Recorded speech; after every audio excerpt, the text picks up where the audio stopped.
Hello, Pramod ಮುತಾಲಿಕರ್ ಅವರಿಗೆ ನಮಸ್ಕಾರಗಳು. ನಮಸ್ಕಾರ. ಹಾ ಸರ್, ನಾವು ಇವರು ಪ್ರಶಾಂತ್ ರವರ ಸಂಬಂಧಿ, ನಾವು ಮೇರಮಜಲಿಂದ ಮಾತಾಡ್ತಾ ಇದ್ದೇವೆ. ಹಾ ಹೇಳಿ. ನಾವು ಪ್ರಶಾಂತ್ ಕೊಲೆಯಿಂದ ನಾವು ತುಂಬಾ ನೊಂದಿದ್ದೇವೆ ಸರ್. ಆದ್ರೆ ಇವತ್ತಿನವರೆಗೂ ಅವರಿಗೂ ನ್ಯಾಯ ಸಿಗ್ಲಿಲ್ಲ. ನಮಗೆ ತುಂಬಾ ಬೇಸರ ಆಗ್ತಾ ಇದೆ. ಅದೇ ಕಾಂಗ್ರೆಸ್ನವರಿಗೆ ಮುಸ್ಲಿಂರವರಿಗೆ ಏನಾದ್ರೂ ಆದ್ರೆ ಒಂದು ನಿಮಿಷದಲ್ಲಿ ಅರೆಸ್ಟ್ ಮಾಡುವಂತ ನಮ್ಮ ಸರ್ಕಾರ ಈಗ ನಮ್ಮ ಹಿಂದೂಗಳ ಬಗ್ಗೆ ಯಾವುದೇ ಒಂದು ರೀತಿಯ ಇದಿಲ್ಲದ ಹಾಗೆ ಕಾಣ್ತಾ ಇದೆ. ನಮ್ಮ 4 ಜನ ಸಚಿವರಿದ್ದಾರಲ್ಲ ಇಲ್ಲಿ, ಅವರನ್ನು ತಿಂದು ಸಾಯ್ಲಿಕ್ಕ ಸರ್ ಇಲ್ಲಿ. ಹೌದು ಹೌದು ಹೌದು, ಸತ್ಯ ಸತ್ಯ. ನಮಗೆ ತುಂಬಾ ಬೇಸರ ಆಗ್ತಾ ಇದೆ. ನಮ್ಮ ಸಚಿವರು ಯಾಕೆ ಇಲ್ಲಿ 4 ಜನ ಸಚಿವರಿದ್ದಾರೆ, ಇವರ ಕಾಂಗ್ರೆಸ್ಗೆ ಇವರಿಗೆ ಓಟಿಗೋಸ್ಕರ, ಮುಸ್ಲಿಮರ ಓಟಿಗೋಸ್ಕರ ಇವರು ಬಾಕಿಯವರನ್ನು ಆಹುತಿ ತೆಗೆದುಕೊಳ್ತಾ ಇದ್ದಾರಲ್ಲ ಅಲ್ಲ, ಇವರಿಗೆ ತಿಂದು ಸಾಯ್ಲಿಕ್ಕೆ ಆಗುದಿಲ್ವಾ ಇವರಿಗೆ? ಹೌದು ಹೌದು ಹೌದು. ಈಗ ನನ್ನ ತಾಯಿಯ ಮನಸ್ಸಿನ ಬೇಸರವನ್ನು ಯಾರು ಕೇಳುವರಿದ್ದಾರೆ ಸರ್ ಹೇಳಿ? ಅವರಿಗೆ ಆ ಮಗನನ್ನು ಹಿಂದೆ ತಂದು ಕೊಡ್ಲಿಕ್ಕೆ ಸಾಧ್ಯ ಉಂಟಾ ಸರ್? ನಾವೀಗ ನಿರ್ಧಾರ ಮಾಡಿದ್ದೇವೆ, ಅವನ ತಿಥಿಯ ಕಾರ್ಯ ನಡೆದ ತಕ್ಷಣ ನಾವು ಮಹಿಳೆಯರು ಎಲ್ಲರೂ ಸೇರಿ ನಾವು ಮೂಡಬಿದ್ರೆಯಲ್ಲಿ ಪ್ರತಿಭಟನೆ ಮಾಡುವುದಲ್ಲಿದ್ದೇವೆ ಸರ್. ನಾವು ಎಸ್ ಎಸ್ ಎಸ್ ಎಸ್, ನಾವು ಬಿಡುವುದೇ ಇಲ್ಲ, ಎಂತಾದ್ರೂ ಬಿಡುವುದಿಲ್ಲ ನಾವು. ಕಾನೂನು ಯಾರಿಗೆ? ದೊಡ್ಡವರಿಗೆ ಮಾತ್ರ ಕಾನೂನು. ಸರ್ಕಾರ ಅವರಿಗೆ ಇಷ್ಟ ಬಂದಾಗೆ ಮಾಡ್ತಾ ಇದ್ದಾರೆ. ಸಿದ್ದರಾಮಯ್ಯನವರು, ಅವರ ಇಲ್ಲಿ 4 ಸಚಿವರೆಲ್ಲ ಅವರಿಗೆ ಇಷ್ಟ ಬಂದಾಗೆ ಮಾಡ್ತಾ ಇದ್ದಾರೆ. ನಾವು ಖಂಡಿತ ಬಿಡುವುದಿಲ್ಲ. ನಾವು ಬೀದಿಗೆ ಇಳಿದು ಪ್ರತಿಭಟನೆ ಖಂಡಿತ ಮಾಡ್ತೇವೆ.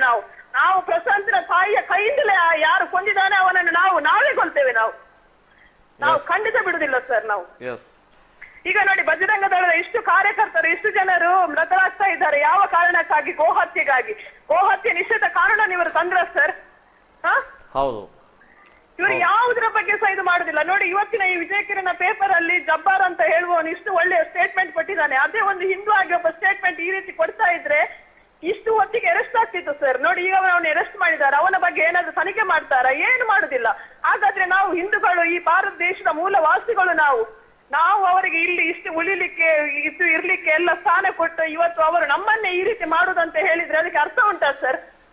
ಕರೆಕ್ಟ್ ಕರೆಕ್ಟ್, ಸರಿ ಇದೆ ಸರಿ ಇದೆ. ಇದಕ್ಕೆ ಅರ್ಥವೇ ಇಲ್ಲ. ಇಲ್ಲಿರುವ ಸಚಿವರು ಏನ್ ಮಾಡ್ತಾ ಇದ್ದಾರೆ? ಯುಟಿ ಖಾದರ್ ಅವರು, ಇವರು ರೈ ಅವರು, ಅಭಯ್ ಚಂದ್ರ ಜೈನ್ ರವರು, ವಿನಯ್ ಕುಮಾರ್ ಸೊರಕೆರ್ ಅವರು ಏನ್ ಮಾಡ್ತಾ ಇದ್ದಾರೆ ಸರ್? ಹೌದು ಹೌದು ಹೌದು ಹೌದು ಹೌದು.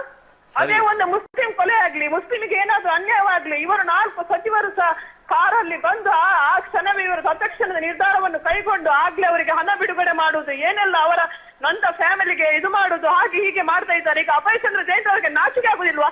ಮೊನ್ನೆ 1 ಗಂಟೆಯಲ್ಲಿ ಮೂಡಬಿದ್ರೆ ಸರ್ಕಲ್ ಹತ್ರ 1 ಗಂಟೆ ಹೆಣವನ್ನು ಸಾರ್ವಜನಿಕ ದರ್ಶನಕ್ಕೆ ಇಟ್ಟಿದ್ರಲ್ಲ, ಅಭಯ್ ಚಂದ್ರ ಜೈನ್ ಅವರು 1 ನಿಮಿಷ ಹತ್ರ ಬಂದು ಆ ಹುಡುಗನ ಮುಖ ನೋಡಿದ್ರು ಅವರು. ಅವರಿಗೆ ನಾಚಿಕೆ ಆಗುದಿಲ್ವಾ ಅಭಯ್ ಚಂದ್ರ ಜೈನ್ ಅವರಿಗೆ? ಎಸ್, ಆ ಕ್ಷೇತ್ರದ MLA ಅವರು. ಹೌದು, ಅದೇ ಹೇಳುದಲ್ಲ ನಾವು. ಆ ಕ್ಷೇತ್ರದ ಒಂದು MLA ಆಗಿ ಅವರು ಆ ಹುಡುಗನ ಮುಖನೊಟ್ಟಿಗೆ ಬಂದಿದ್ದಾರೆ. ಹಾಗಾದ್ರೆ ಅವರ ಕೈವಾಡ ಅದ್ರಲ್ಲಿ ಖಂಡಿತ ಉಂಟು. ನಾವು ಹೇಳ್ತೇವೆ, ನನ್ನದಿಗೆ ಒಂದು ಕಂಡೀಷನ್, ನಾವು ಹೆಂಗಸರು ಬೀದಿಗೆ ಇಳಿದು ನಾವು ಪ್ರಶಾಂತನ ಕೊಲೆಯ ಹಿಂದೆ ನಾವು ಪ್ರತಿಭಟನೆ ಮಾಡಿಯೇ ಮಾಡ್ತೇವೆ. ಅಲ್ಲಿ ಯಾರು ಇದ್ದಾರೆ ಅವರನ್ನು ಕಪ್ಪಿಯಲ್ಲಿ ನಾವೇ ಕಡಿದಾಕ್ತೇವೆ. ಯಾವ ಕಾನೂನು ಅಂತೇಳಿ ನಾವು ನೋಡ್ತೇವೆ ಸರ್. ನಿಮ್ಮ ಮಹಿಳೆಯರ ಪ್ರತಿಭಟನೆಗೆ ಶ್ರೀರಾಮ ಸೇನೆ ಸಂಘಟನೆ ಸಂಪೂರ್ಣವಾಗಿ ಬೆಂಬಲಿಸುತ್ತೆ. ನಿಮ್ಮ ಆಕ್ರೋಶಕ್ಕೆ ನಿಜವಾಗಿಯೂ ಕೂಡ ಸರ್ಕಾರಕ್ಕೇನಾದರೂ ನಾಚಿಕೆ, ಮಾನ, ಮರ್ಯಾದೆ ಇದ್ದಿದ್ರೆ 24 ಗಂಟೆ ಒಳಗಡೆಗೆ ಆ ವ್ಯಕ್ತಿಗಳನ್ನ, ಕೊಲೆಗಡಕರನ್ನ, ಕಿಡಿಗೇಡಿಗಳನ್ನ ಅವರನ್ನು ಹಿಡಿದು ಜೈಲಿಗೆ ಹಾಕಬೇಕು ಅಂತನ್ನುವಂಥದ್ದು ನಾನು ಸರ್ಕಾರಕ್ಕೆ ಆಗ್ರಹ ಮಾಡ್ತಾ ಇದ್ದೀನಿ.